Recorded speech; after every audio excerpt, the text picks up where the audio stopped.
So today we got Derek Hansen, like really smart coach.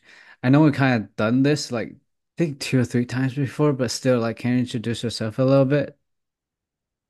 Yeah. Um, Currently I work more in a consulting role, but also teach courses privately, or publicly, I guess, but everything from working with professional teams, university athletic programs, and either teaching staff or helping solve problems. And a lot of it is sprint related, but a lot of it also is return to play and rehab oriented as well, specifically running type injuries like hamstring, soft tissue injuries, but also other lower body injuries for the most part. Nice, nice, nice. I noticed that there's a lot of like sprint coaches or like track coaches. Like, I don't know, like they end up doing a lot of consulting and a lot of like return to play or like a lot of like consulting with pro setting. I think is it because like probably sprint coach or track coaches like spend a lot more time with like just movement or mechanics. Yeah, potentially. I think a lot of people who've been involved in coaching track athletes or sprinters um, have to address everything on their own too. So if you have a group of sprinters and you're out at the track and there's an issue like an injury or something, I mean it's and some people have medical staff on site, but it's hard to have that coverage, every day for long periods of time. So and there's some people just can't afford it. So if you're working with athletes, you kind of, have to be pretty self-sufficient.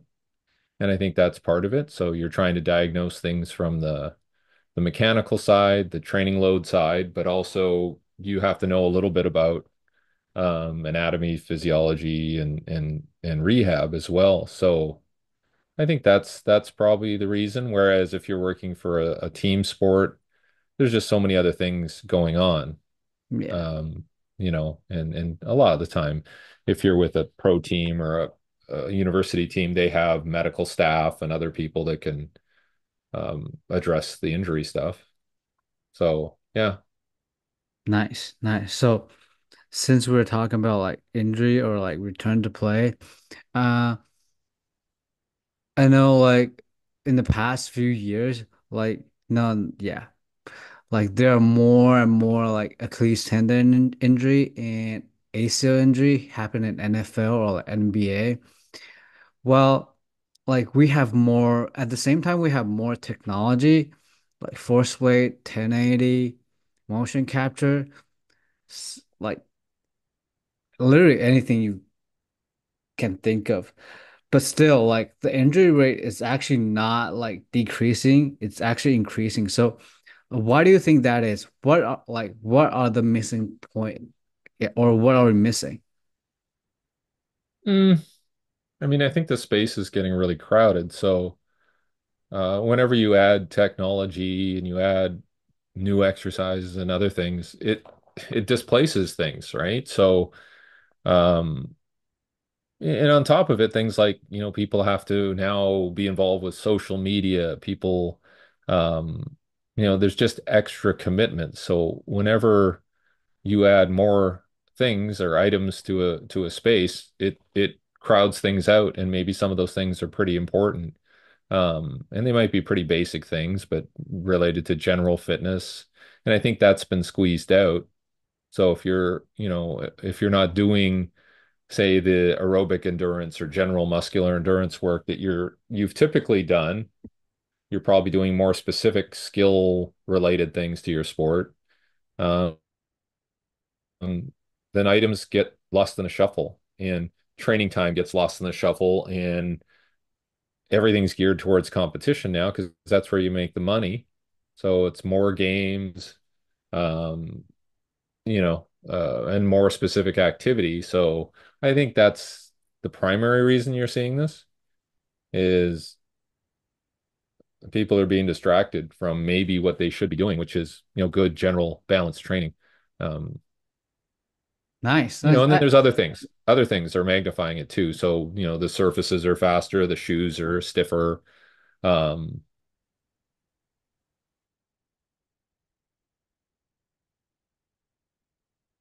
I actually like this. I actually like where we're going. So, um,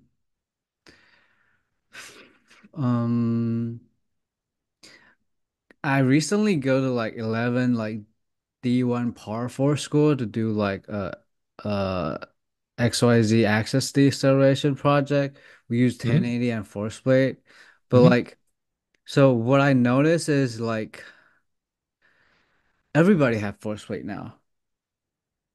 Everybody have like Yeah. whatever technology It's, they you want. know, it's required. Like it's just everybody has to have a force plate, everybody has to have timing gates, everybody, you know, it's the default, right? If you don't have it, you're missing out or you know, But you're but not here's a current. yeah, but here's the thing. Like you mentioned, I found out that the team that performs better, they actually like do more general work or like they put general strength training into their like workout. But the team like focused on like output, they actually didn't perform better, which is like I'm not gonna say it's crazy, but like it's interesting to me. Yeah, like there's no correlation with how much you spend on technology and sports science and how much you win, right? Because Yep. there's a lot of teams at the bottom spending probably more, right? Yeah. Because they're thinking, oh, okay, we don't have the players, so we have to spend the money elsewhere, maybe, and that maybe we can get something out of that. But it's, you know, it's much more complicated than that.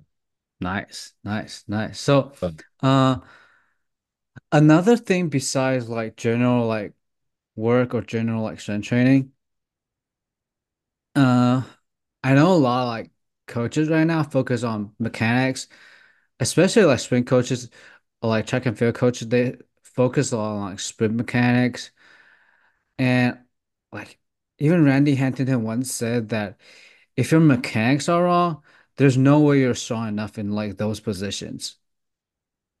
So, uh. Do you think that like mechanics also play a role in like those like ACL injury or like Achilles tendon injury? mm, I mean, it's possible. It's possible that people aren't getting in right positions or planting their feet the right way. Um, but it could be, you know, again, it goes back to their training, their preparation. Is fatigue an issue? You know, or too much work, is it an issue, or too much work in the wrong areas? Um, you know, and if somebody's fatigued, especially when they're training all the time, then they're probably going to have bad mechanics, right? So I think you can't just say like, okay, we're just going to work on technique.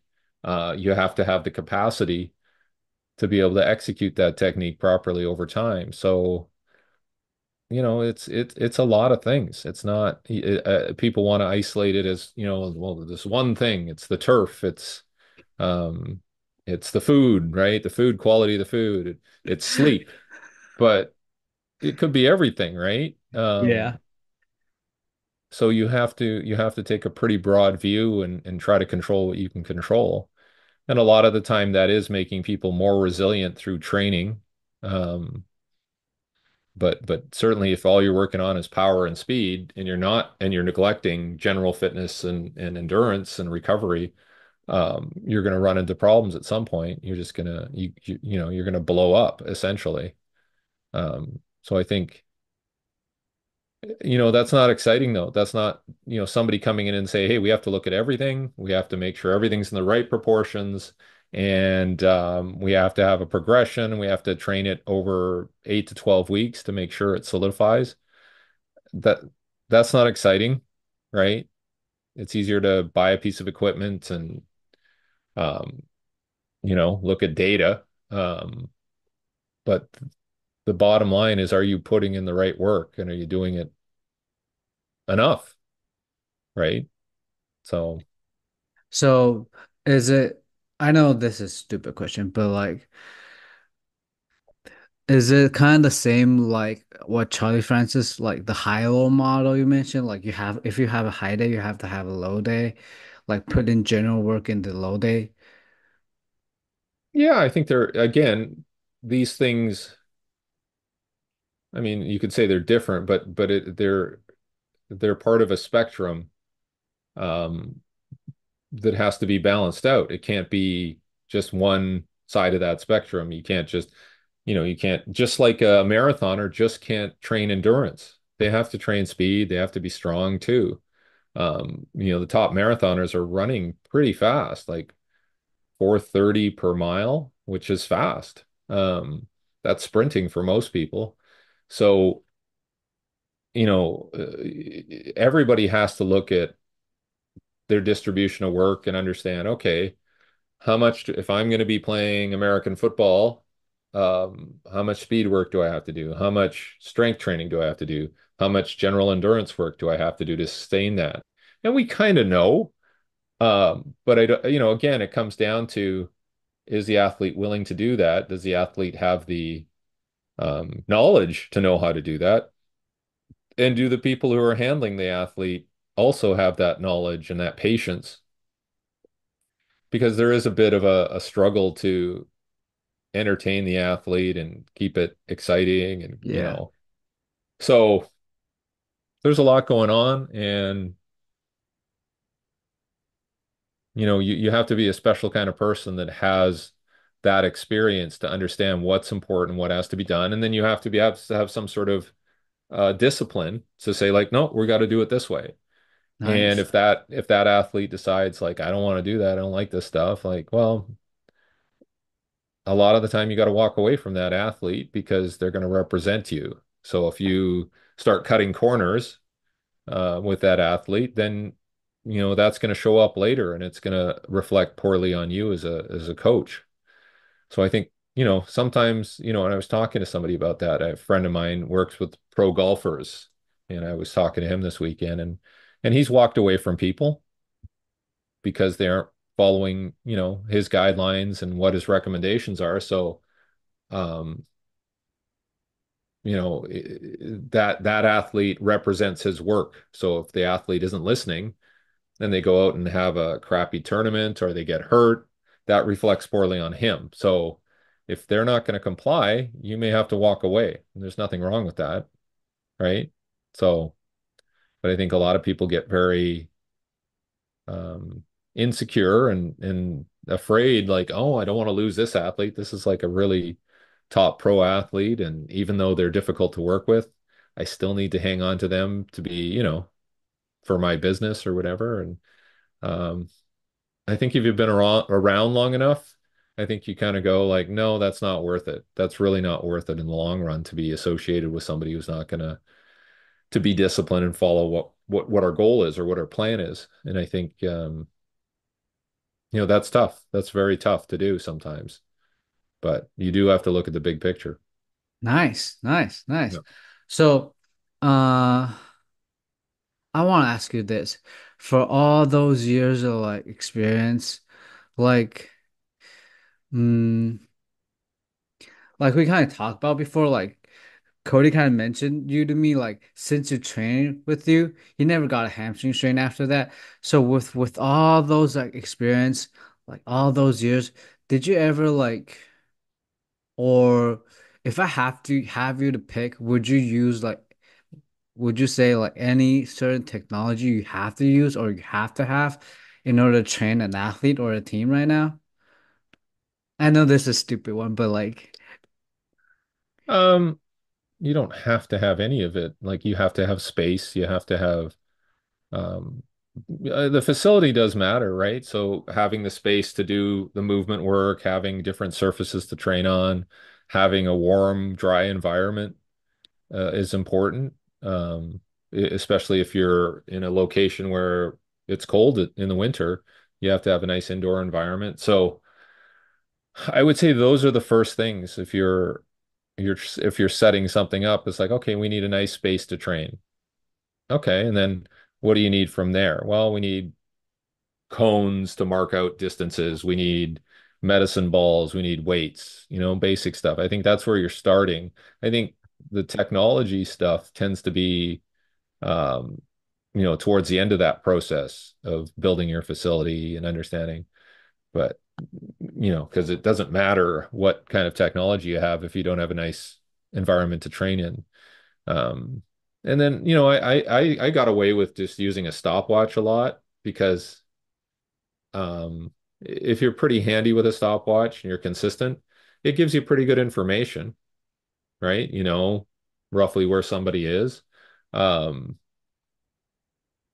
but I think people are married to having like, electronic timing and because it's more accurate but from a workflow point of view, it's hard to time everybody and get through a workout efficiently. So, and sometimes you don't need to time. Sometimes you just focus on training. And then when you test, you test. Um, I don't know if it's necessary to monitor and evaluate everything at once. I think you can do it periodically and usually it works out better that way because you've had enough time to train and you get a better representation of your training. But I think sometimes when you monitor things all the time, it kind of distracts people. Yeah. It's not, you know, people start to think too much, and I think that's Yeah. not a good thing. So, Yeah. so sometimes it's better, even if you're the coach and you are monitoring some of the stuff, sometimes you just want to keep it from the athlete too. You can still have it, and save it and look at it later and all that, but it's not necessary to have real-time feedback. And I find this too with coaching. Like some people think they have to say something after every repetition as a coach, and sometimes no. Sometimes I've gone through workouts and I might say something at beginning, I might say something at the end. During, you give them a few little things to think about, like relax or, um, but I think there's something to be said for the athlete to kind of figure things out over time a bit as well and be patient and things will come to them. But I think if you're constantly in their face telling them do this, do that, sometimes they tune it out or they lose a sense of awareness, self-awareness. Yeah. So, so I'm always struggling with how much information do I provide. And I'm probably erring on the side of less, Yeah. right? But I'll still take video and keep it and look at it later. But you don't have to show them every rep. Yeah. Yeah. I agree. I agree. Like, so since I'm come like after I came come to the state, I came from Taiwan. So after I go come to the state, I realized that after you have like all those like force plate, velocity based training, like people want to see PR. Yep. People want to see like the athlete PR. But the thing is, so this is like I was just discussing with one of my friend. He's also a strength coach, and like we were talking about like having athlete PR every week or like every 2 week or it's actually not a good thing. Like Yeah, it is. I don't know the science behind that, but having athlete like PR every month, like they actually showed up like some weird injury, like minor injury, but yeah, just injury keep popping up. Yeah, it's very difficult for people to continue to improve every session, every day. And that shouldn't be the expectation. The expectation should be like, put in some good work, focus on technique, focus on relaxing, have a good time. And over time, things will come. Like the results will come.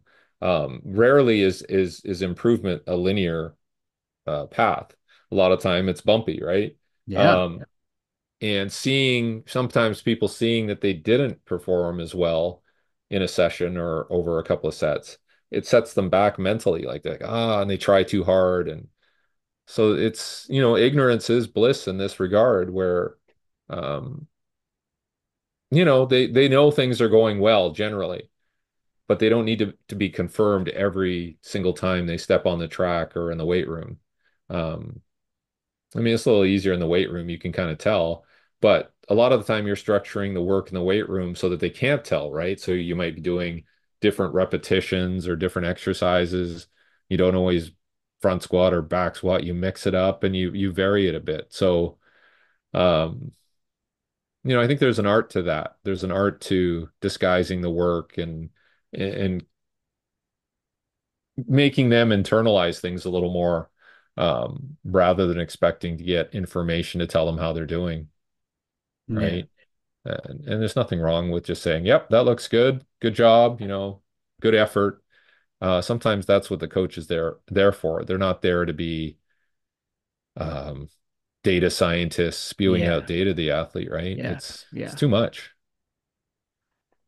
So like I know we kind of like stay on this topic a lot, but I still want to keep going and talk a little bit deeper about this. So last year I've been using force play a lot to like help athletes, no matter it's like testing like their counter movement jump or like drop jump. And I think after a few months, like I I there's a point that I don't need to look at the number. I just look at how they jump and I know how to cue them. Like I know the right cue, like jump faster or like jump higher to make them like perform better, if that Hmm. makes sense to you. Hmm. So I guess my question to you is like before all these like technology, like how do you know like are they performing are they in a like a good ready state or like are they like fatigued right now? Again, if you're around people frequently, you kind of know, like you can tell posture, facial expressions, obviously performance. Like you can see, like if somebody's jumping, you kind of know, like, wow, they're really jumping. Or if they're having a bad day, you can tell. So just being present and watching what's going on is, that's how they used to do it, right? You don't have to have a measuring stick or a goniometer all the time on them, right? You can kind of tell. And if you have the experience, that's what people pay me for, is like to come in and take a look. Um, because I have sort of like a large sample size of cases that I've seen, and I can give like an educated opinion based on my experience. But um, that's the problem now with some of this AI stuff where they're like, okay, well, I want AI to tell me what's going on. Yeah, but how accurate is it? Like a lot of the stuff I've seen, the movement analysis software and all that, it's not as accurate as you need it to be. Yeah. Yeah. Um, and it doesn't save time. It just, you still have to look at all the numbers and crunch the Yeah. numbers. And And a lot of so, times you're actually looking at the wrong thing. yeah. So if you have the ability to like glance over and see somebody run and go, yep, that's good, or this is what we need to improve, that's way more valuable. Like, and I think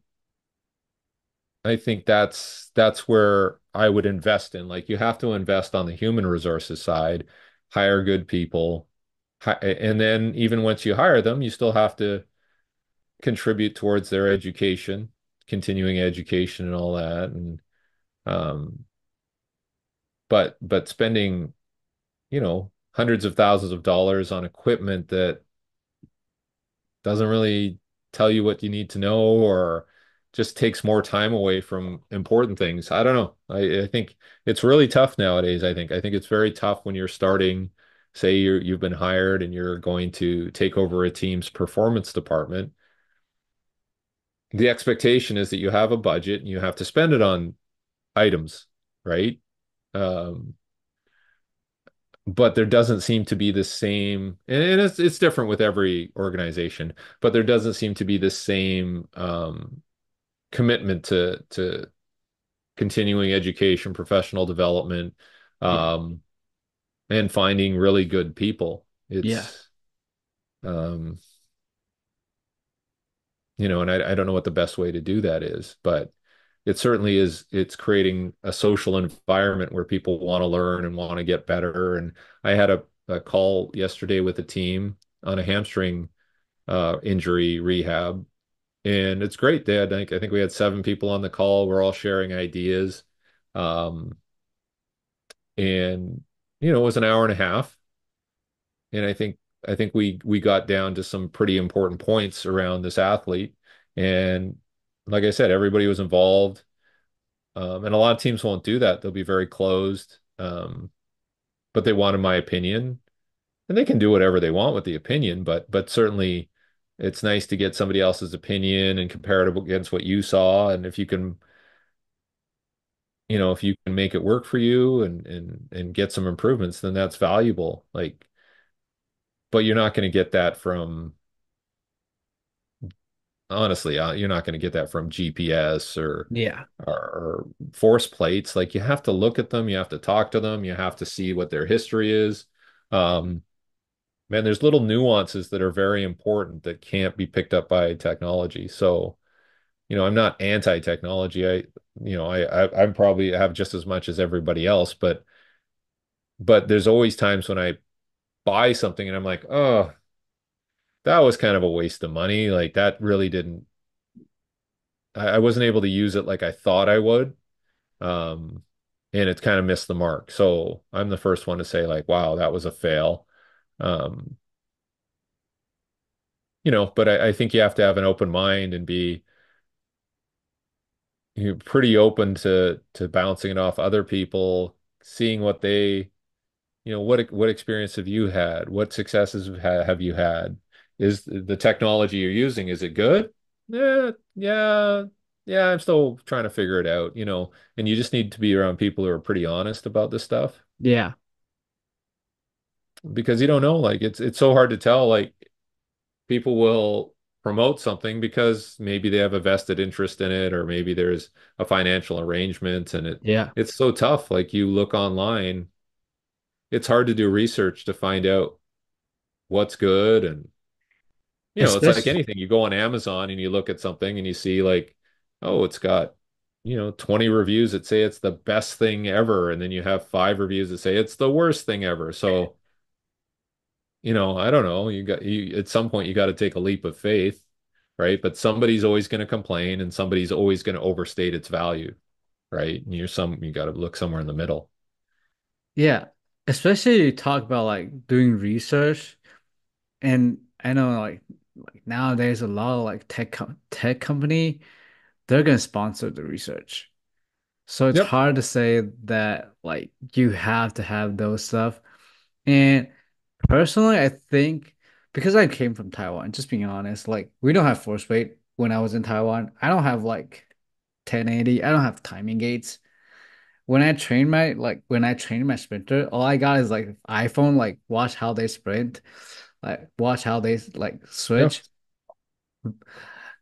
And like I feel like all those like force weight, even like velocity based training, they're kind of like taking away like coaches. I'm not gonna say chances, but like they're kind of taking away I don't know, the way they should grow as a coach. I don't know, am I expressing this right? But like that's how I feel for Yeah. like technology. Yeah. It's kind of like I'll see people around Vancouver Yeah. and they're on e-bikes and they're not pedaling. And it's like, okay, well, that kind of defeats the purpose. The whole point of the e-bike was you ride a bike, but you get some assistance for hills or whatever. But I have people who just, they just use the throttle on it. They just, it's like a little scooter, and it's like, you probably could, lose a few pounds, and, maybe pedaling would be good. Like, the whole point for when I would use an e-bike would be to get there faster than a normal bike, right? Or cover greater distance without the same level of fatigue. But I'm still pushing it. Like, I'm still giving her. Um, so I think that's kind of the crutch that people are leaning on rather than developing all their skill sets, like their eye and you know, um, so I think, there's still a lot of growth that can happen, and people can learn and maybe, have a day or two where they don't use tech. and they just talk to people and watch. That's pretty important. So, Nice, nice. I like yeah. it. So, enough for the art of coaching. I want to talk about like I want to go back to like the general general stuff. So, can you? I know this is again a really broad one, but like, can you like give us an example? How would you like maybe structure your general workout? Is it like hypertrophy or is it like basic like sp strength endurance work? Um, I don't know, like my general work probably, I think I'd be very careful about intensities and just making sure that we accumulated work. Now, I don't know if I'd be pushing it on the load side or like the intensity side. I think the thing that I would try to do is get people to do a lot of different activities, longer durations, high volumes of work, but obviously have some quality control. Like, okay, how are you looking when you do that exercise? How are you doing it through the entirety of the duration of that exercise? Like, are you maintaining your proper posture? Or, little things like that. And I think a lot of the time when people do general fitness stuff, it's just kind of like, okay, let's just slog through it. But I would have some degree of quality that a minimum level of quality of movement I think that you have to have as well. And I see that with, like older European coaches. I've seen that like especially in track and field because there's still a bunch of them around and I'll watch them and they're doing a lot of repetition, they're doing a lot of different exercises, but they have really specific expectations around movement quality. And maybe we're kind of losing that now. Maybe it is more about like you said, like velocity. Like I've seen some velocity-based training stuff where the technique looks horrible Yeah, and they all can the time. still hit, yeah, they can hit relatively high velocities, but But it's the like, well, technique is the worst, so bad. yeah, so, so I don't know. I just think the movement piece is so important. And if you can get good, efficient technique over longer durations and higher volumes, that's what's going to stick, right? That's going to stay with you. But if you don't, and you're just creating bad habits and I see that a lot in rehab cases that I work with where we basically have to build them from the ground up because they've lost a sense of what good movement mechanics are, or good posture. So the rehab is an opportunity to build them from the ground up. And there's nothing wrong with that. Um, Sometimes that's the only way to emphasize the importance of this stuff because it's been neglected so long, and their awareness of quality work is non-existent, right? So Nice, nice. So, the other thing I want to ask you is, we kind of talk about like all those injury with team sport, and I think like when I started when I started as a strength coach, I think it's like almost like 10 years ago. People view change of direction or like agility work, they like kind of categorize like change of direction to like shuffle and a crossover. mhm. And it's like technology, like there are more and more like different types of movement, more and more like, I don't know, gait cycle, or what coaches categorize like how people move in a lot of different ways. So, I kind of want to ask like your thoughts on like how would you like categorize like change of direction? Is it like simple like a few just maybe a few like movement or like it's different from sport to sport?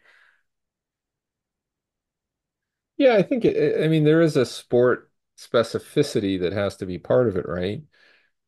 There are elements that appear in the same sport, like in basketball, there's similar elements to maybe certain positions in American football. In soccer, there might be things that are similar to um, lacrosse, like outdoor lacrosse, or rugby or something, right? There's elements there, but I think you're always trying to come up with a number of exercises that are going to work the body structurally in a certain way, right? So if you're doing backpedaling, there's a different demand than when you're running forwards, right? So eccentrically on the calf and the Achilles, and you're probably in a lower position where your hip flexors are shorter, and right. Whereas full out sprinting is different, linear sprinting, and then moving laterally, you can cross over or you can side shuffle, or so I'm more concerned about loading those structures, those tissues in a way that's specific to what they will, yeah, I'm not going to say specific, but generally related to what they'll encounter in a game or a practice. But you do have to rely on those practices and games as part of that loading period, right? Like, it doesn't matter how specifically you think you're doing it outside the game and outside practice. Practice in the game is different, right? Because it's a little less predictable, right? It's a little more random, right? So you're you're putting the athletes into positions and at different velocities and different durations to generally prepare them, if that makes sense. Like, I don't think it's specific. I think it's generally preparing them for lateral movement, generally preparing them for deceleration, generally preparing them.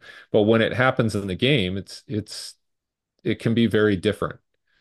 Yeah. So you're putting them in a position to practice it in practice and practice it a bit in game, right? Um, so I don't think, I never think like I'm being ultra specific in anything I do, right? It's all very general. I man, I really like this. So, um, I know this is a stupid one. Bear with me, but like, so for those lateral movement, just to clarify, would you like is there like two or three like movement pattern you teach your athlete for like you mentioned those like general like structural movement pattern for just for lateral movement?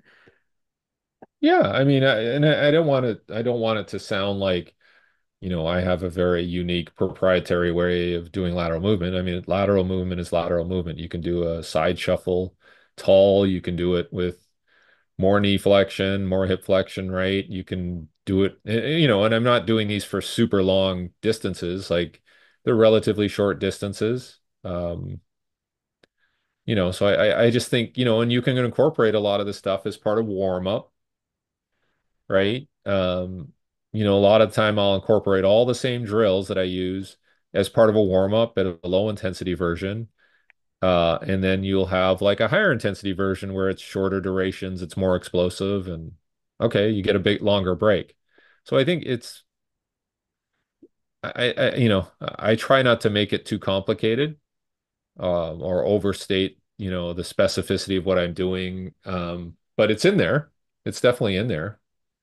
Um, I mean, that's just me. I don't know. Some people are very detailed about their agility and change of direction stuff. And I don't know. I still think it's general training. I just think yeah, put it in there, train at different intensities, have some variation. Um, but I'm still trying to hit my linear sprint volumes. I'm still trying to hit my tempo running volumes, and I'm still trying to hit basic numbers in the gym. You know, doesn't matter how much agility training you do. If you're not doing these other things, you're not going to get a great transfer. Nice, nice. So So, uh, so I have to say, before we start this podcast, I have like these like topic in mind. Like I feel like I should probably should ask this, but I was like, should I ask these or not? But like, man, this ended up like really well. I really love this because um I was asked so one of my friend he's like teaching this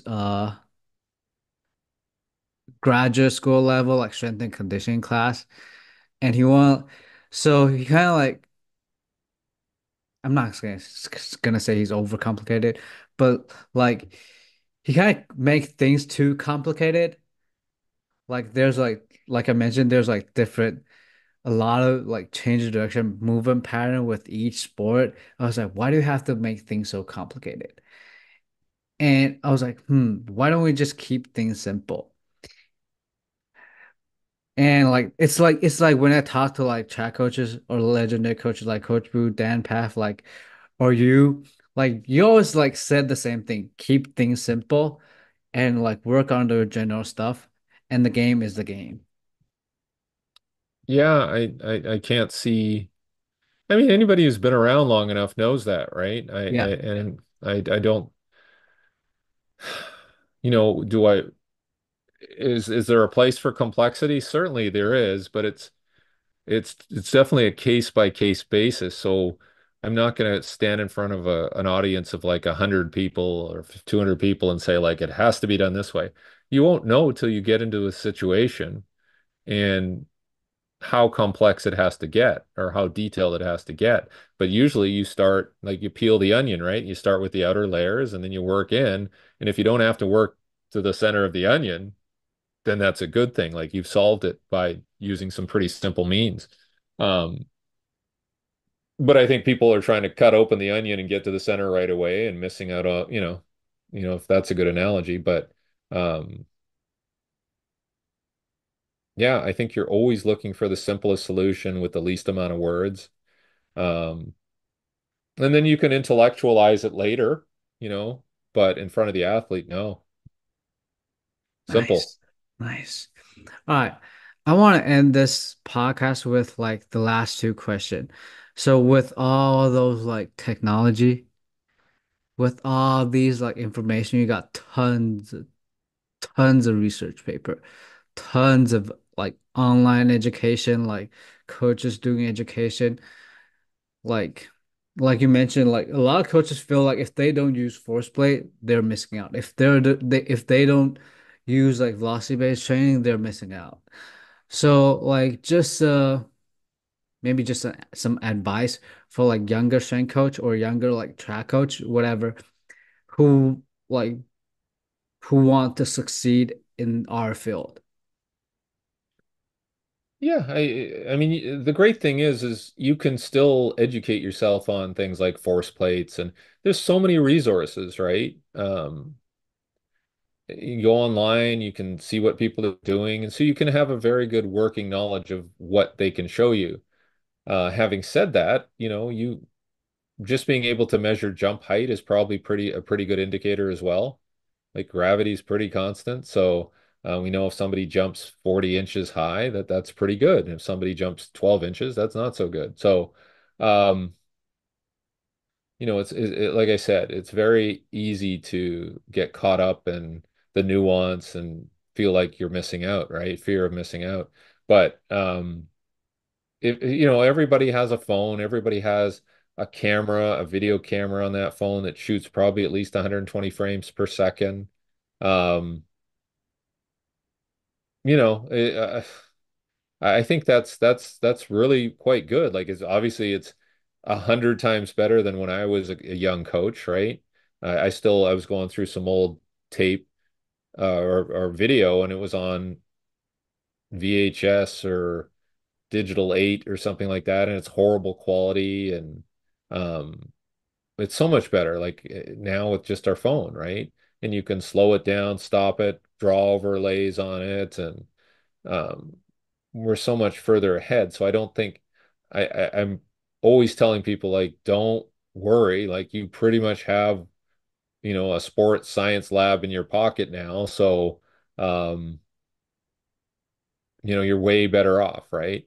And even like the one of the doctors I was talking to, a sports med doctor, we were talking about hamstring rehab, and he said, yeah, like, in the 1970s and 1980s, we didn't have anything really. We had to talk to the athlete, and we didn't have access to MRI images or even ultrasound and things like that. So they had to try to figure out what was going on by very basic means, right? Taking them through drills, watching them, talking to them, maybe checking range of motion or palpating the muscle or whatever, figuring out what the muscle tone's like. So I think they were probably more advanced in terms of their um, ability to assess situations without technology than we are. Maybe we've lost that, right? Um, just like an older doctor, back in the day used different techniques to watch the person walk into their office, and they're more aware of these subtle things, right? Where now it's like when I go to the doctor, he basically just gives me a requisition to go get blood work and urinalysis and ECG, right? He doesn't really examine me. He doesn't, we talk a bit, but he just sends me off to the lab, right? And then maybe that's good. Like maybe, I don't have to get the same invasive examination techniques, right? Um, but they did a pretty good job of it, 30, 40 years ago, and now we just have a different way of doing it. So, but it is a little less personal, right? And I think that's where you really want to develop your coaching skills on the softer side and talking and using your eyes, using your ears, not trying to solve all the problems at once, you know. So I think that there's a patience to it that I would urge young coaches to develop. But that means you got to go meet people, you got to see them in person, you have to talk to them. Like I taught a course this weekend for 2 days with a colleague, Andrew Hauser, and it's nice when people come up to you and start asking you questions and talking to you about stuff. If it was just a one-way presentation, it's not as interesting for us. So getting into deeper discussions and talking about individual cases and nuances it's very important in the education process. Um, and it's harder to do these days, especially when people are doing virtual learning. But I'm, even the courses that I offer, the online courses, like I give them every opportunity to contact me and engage a little more. So yeah, it's different, but you gotta blend old school with new school stuff. Nice, nice. Last thing. So with all those like stuff like we mentioned, uh there's like different way, different method, or like different philosophy to be a good coach. Would you would you suggest or like give the young coaches like be a generalist or like be specific on one thing than the other thing? Yeah, I think, I mean, what are your interests, right? So if your interests are one particular type of training, there's nothing wrong with that. Like, work specifically on developing yourself as an expert on speed or power or plyometrics or whatever, right? I think it's good to have some very narrow focuses. Um, but you still want to be a very good generalist as well, right? And I think we need to encourage that you have to, study aerobic physiology, study, speed development, study nutrition, other things like, be a real global student of these things, right? Talk to different people, go to different countries and talk to them about what they do, right? So I think that's what I would encourage people to do is get out there and experience as much as you can because that's going to help you. And that's what's helped me. Like in my early years, I would, you know, this would have been in like the 90s, and early 2000s, I would fly and go visit people on my own expense and watch people train and then to bring it home and try it with my athletes, right? It's a long process. It's not somebody's going to just give you some tips and all of a sudden you're just as smart as them. You have to run it through your athletes and it might be different. Maybe you have a better way though. Maybe you have something that you can add to the process that helps your athletes specifically that maybe didn't work, with these other athletes. So, but I think that makes it fun where you become a problem solver, but Nice. it's not a template. There's too many people working off templates and saying, okay, I'm going to take exactly the same workout and apply it to this athlete because it worked over here. Well, be prepared for, something to go wrong because it's not that easy. Nice, nice, Yeah. nice. So, uh, I really enjoy the podcast we did today. And for those who want to like learn more from you or like the online education or like in-person education, where can they find you and where can they find those like courses? Best place to go would be sprintcoach.com. Everything's kind of listed there. I also have some of the same stuff on runningmechanics.com. The running mechanics stuff, a lot of the time I'll put on where my live courses are coming up and all that. But certainly the online stuff and consulting stuff is at sprintcoach.com. And if you get this out pretty quickly, I'll probably have some significant discounts over the next week or so for the American Thanksgiving, Black Friday, all that stuff. So I usually do this every year. Well, for a week, I'll give people like at least 30% off. So if they want to jump into it now or buy it now and look at it later, it's probably a good time. Nice, nice, nice.